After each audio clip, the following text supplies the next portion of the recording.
Salve, salve galera! Estamos fazendo mais um episódio do Materializando a História. E o tema de hoje foi um tema discutido no podcast de mesmo nome sobre segurança pública. E o que comoveu tantos brasileiros a se mobilizarem em torno dessa pauta que passa a ser essencial para todo mundo. Então nós vamos fazer uma discussão histórica, social e tentar responder algumas questões que estão no ar. Então vem conosco nessa história, lembre-se de compartilhar o nosso vídeo, curtir o nosso canal e encaminhar para as redes sociais e fazer com que essa discussão seja ampliada. Venha comigo! Quando a gente fala de segurança pública, a gente nunca lembra de fazer o contexto histórico sobre como que a violência foi naturalizada no Brasil especificamente. E como professor de história, eu tenho quase que obrigação em falar com você que está me ouvindo e vendo aí sobre esse processo. O Brasil foi fundado especificamente desde a sua colonização no processo de violência. A escravidão foi uma violência com relação ao trabalho, à desumanização desses seres humanos que vinham da África, sobretudo, perdendo a sua condição essencialmente de humano, né? Tanto é que eles perdiam a sua cultura e eram expoliados totalmente do seu trabalho e sendo tratados como mercadoria. E também nós vamos assistir aí o processo que muitas escravas foram submetidas ao estupro dos seus senhores para tentar satisfazer os seus prazeres sexuais. Então, obviamente, o que a gente assistiu? Um patriarcalismo muito forte em torno do senhor de engenho, né, desse detentor de meio de produção da vida física, e a partir disso, desse poder econômico, ele passou essencialmente a explorar outros setores, reverberando esse poder no social, no político e no cultural também. Então não dá pra gente falar de violência sem falar da escravidão que aconteceu até 1888 no Brasil.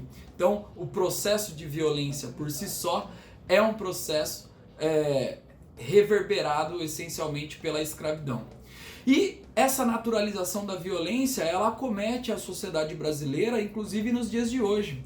Não é à toa que a gente vê na mídia, dia após dia, assassinatos sendo cometidos nas periferias do Brasil e poucas pessoas estão se mobilizando contra esses assassinatos. Geralmente causa espanto momentâneo sobre isso, mas nunca um espanto contra a estrutura desse sistema que foi fundado essencialmente pela escravidão.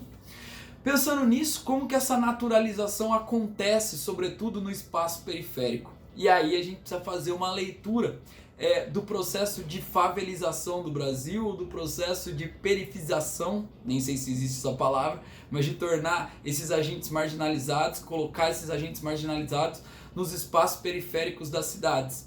E quando a gente vai falar de favelização, a gente tem que lembrar dos primeiros governos da República Velha, sobretudo um governo do Rodrigues Alves, que tinha o intuito de modernizar as estruturas urbanas, essencialmente por conta da modernização econômica que o Brasil vinha passando ao longo dos primeiros anos do século XX. Então modernizar a estrutura urbana era, mais do que tudo, se olhar essencialmente para a Europa e esquecer da cultura popular brasileira. Tentar esconder a miséria, a desigualdade social, o racismo e tentar criar aqui no Brasil uma Paris da América do Sul. Então o que o Rodrigues Alves pensou junto com o prefeito Pereira Passos do Rio de Janeiro? Tentou abrir grandes avenidas, criar grandes jardins, boulevards, onde a elite pudesse frequentar, né, e ser um espaço de convívio de uma casta privilegiada. Enquanto isso, para ser construído, né, foi preciso tentar desabitar os mais pobres que moravam nessas regiões, sobretudo em cortiços, que seriam um aglutinado de pessoas que partilhavam de relações culturais, relações simbólicas, relações sociais, que viram da noite para o dia as suas casas não mais construídas, e sim totalmente destruídas, e eles então se perguntaram, para onde eu vou? E no Rio de Janeiro, como a gente sabe, existem lugares insalubres de resistência, essencialmente próximo ao centro econômico do Rio de Janeiro, que são os morros cariocas. Então Então, quem naquela época gostaria de morar num morro carioca, por exemplo?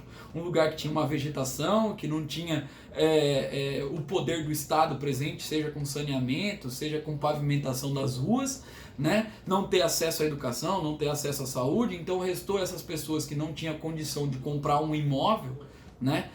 Habitar esses lugares totalmente insalubres. Então, o processo de favelização começa juntinho, né, com esse processo de modernização brasileira. E é por isso que a gente chama esse período de modernização conservadora, porque a gente tentou modernizar as estruturas urbanas, mas a gente enalteceu ainda mais as desigualdades sociais do Brasil, colocando essa galera, né, que estava sofrendo por não ter uma casa própria para morar nos morros cariocas. Então, esse processo de favelização gera o que a gente chama de favela. E favela não é só um lugar de moradia, é um lugar de partilhamento de vários laços sociais e culturais. E, consequentemente, há uma ausência de poder público. Lá não chega saneamento, como eu disse, não chega pavimentação, não chega educação, não chega saúde, né? Os empregos não estão próximos daquela região também.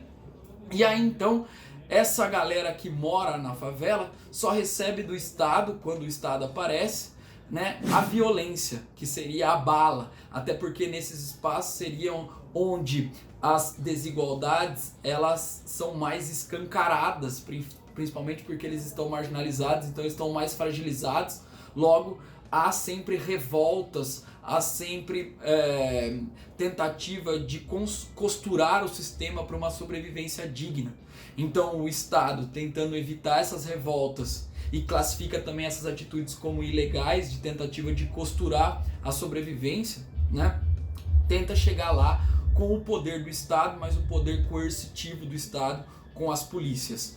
Então, o que eu gostaria de falar com vocês é como as milícias essencialmente foram construídas e como o plano de violência está muito presente, não só nas áreas periféricas, mas também na sociedade brasileira.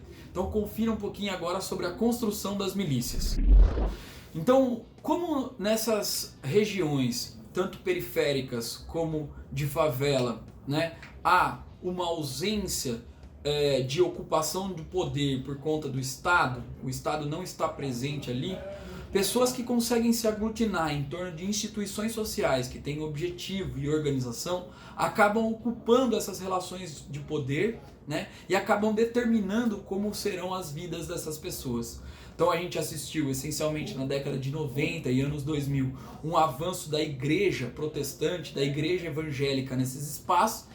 Nós assistimos também a construção, sobretudo depois da segunda metade do século XX, dos traficantes dominando esses morros cariocas. E uma terceira possibilidade, que é o tema do nosso debate de hoje, seria as milícias, que seriam forças paramilitares, mas que estariam com um pezinho atrelado no Estado. E esse pezinho atrelado no Estado se refere exclusivamente à força de segurança pública.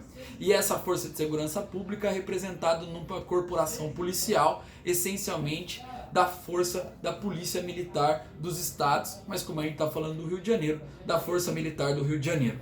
Então, pensando nisso, por que essas forças policiais atuam em forças paralelas ao Estado? Principalmente por conta, de acordo com um antropólogo chamado Luiz Eduardo Soares, principalmente por conta que esses militares eles são mal remunerados ou eles são seduzidos pela força do acúmulo econômico. Então, obviamente, por receberem péssimos salários, eles acabam fazendo bicos, até porque isso deve ser não visto como um mau olho, obviamente, por conta que fazer bico e trazer uma dignidade para sua família é totalmente justo, mas eles praticam bico para conseguir sobreviver. Então, muitas forças de segurança privada surgem, por exemplo, essas agências de segurança privada, e também, aí seduzidos pelo acúmulo econômico, muitas dessas forças coercitivas da polícia vão para áreas onde há vácuo do Estado, que seria as favelas. Consequentemente, essas pessoas articulam uma coercitividade gigantesca para amedrontar as pessoas e passam a dominar, com a força da violência, o poder econômico. tentando monopolizar as esferas econômicas dessa região, seja na venda de gás, na condição de vender energia elétrica, água, né, o gato net, especificamente vender, por exemplo, propriedades territoriais também, e vender a possibilidade do indivíduo fazer um comércio naquela região. Pensando nisso, os caras controlam economicamente aquela região, né, geram uma sensação de insegurança num primeiro momento, para as pessoas ficarem amedrontadas caso elas não participem dessa vaquinha, vamos dizer assim, coletiva para sustentar esse grupo paramilitar, e consequentemente eles vendem a segurança privada. Então as milícias nada mais são do que uma segurança privada que se aproveita do vácuo da segurança pública. E, obviamente, essas milícias conseguem transformar, sobretudo depois da CPI das milícias de 2008, liderada pelo deputado Marcelo Freixo, né, uma possibilidade de transformar esse poder econômico em poder político, já que a institucionalidade no legislativo com o deputado Marcelo Freixo estava tendo uma tentativa de desestruturação da ordem com a CPI das milícias. Então esses milicianos passam a tentar se aproveitar dessa dominação territorial para fazer com que esse poder econômico fosse transformado em poder eleitoral. E então eles vão disputar a eleição, muitos deles vão ganhar a eleição e vão utilizar o Estado, né, como uma forma de se defender, né, para conseguir realizar os seus negócios lá. E segundo, utilizar o Estado principalmente para esvaziá-lo, porque caso haja, né, um potencial mais forte do Estado com saneamento, pavimentação, educação, incentivo à cultura, é óbvio que esse Estado disputaria o poder com os milicianos. Então, nesse momento de neoliberalismo ou de Estado clientelista, a gente assiste a um avanço cada vez maior da política das milícias e da institucionalização das milícias. Essa institucionalização das milícias a gente assiste essencialmente com vários deputados, vereadores, senadores da República, inclusive presidente da República, né, fazendo condecorações ou tendo vínculo com esses grupos. Né? Esses grupos eles dão poder político, eles oferecem poder econômico também e podem transformar isso tudo numa estrutura de poder valorizando esses personagens. E consequentemente então, se a gente tem uma política de defesa das milícias, obviamente que a gente vai ver cada vez mais esse medo sendo alimentado politicamente para conseguir poder estrutural sobre uma classe, e essa classe seria a classe dominante, que acaba de certa forma dominando os grupos que não conseguem ter acesso aos bens dignos de sobrevivência. Então, quando a gente vê sempre, né, essa defesa da ordem, a defesa da lei, nada mais faria do que a defesa da ordem e da lei do que incentivar essa estrutura que já está posta dentro do Estado neoliberal. Então, junto com as milícias, a gente tem a naturalização da violência, porque algumas pessoas elas podem ser mortas dentro da estrutura do Estado, e a gente sabe que essas pessoas são as minorias sociais ou as minorias políticas, homossexuais, negros e negras, etc. Né? E isso acaba reforçando essa política da violência, geralmente colocando como bode expiatório alguém que pode ser responsável pela crise social que o Brasil está vivendo. Então, a gente vai assistir cada vez mais um reforço dessa política que valoriza esse tipo de institucionalidade do crime, né? E a gente não vai ver nenhuma construção que tente desestruturar esse lance das milícias e da naturalização da violência. Então, essencialmente, pensar segurança pública seria pensar a valorização da polícia, a reestruturação da polícia civil com a polícia militar, a desmilitarização, né? Isso seria desvincular a polícia do código de conduta do exército, do código jurídico do exército, não essencialmente desarmá-la, até porque a gente pode fazer essa discussão, que é uma discussão muito interessante.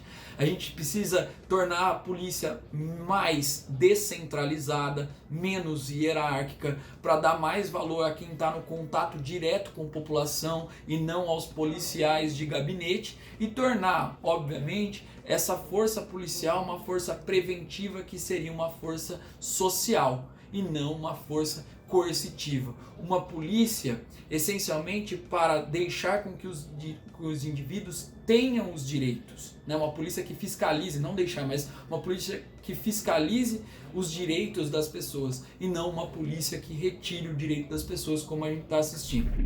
Você que curtiu esse vídeo, então, leve adiante, compartilhe, siga, indique para os seus amigos. O canal Materializando a História é fruto de uma discussão prévia que a gente faz num podcast de mesmo nome, que tem 2 horas mais ou menos, que a gente tenta destrinchar esse tema tão caro para a sociedade, onde eu consigo debater com um professor de história chamado Osmar Fick e o psicólogo Rafael Roso Bueno. Não esqueça, se você gostou desse vídeo, se gosta do nosso podcast, incentive a gente também para a gente não ir embora. No site apoia.se/materializando a história, e lá você pode fazer uma doação a partir de 5, 10 reais, até quanto seu cheque especial permitir. Então um forte abraço, indique o canal, coloque o joinha aí de gostei, se inscreva e até breve.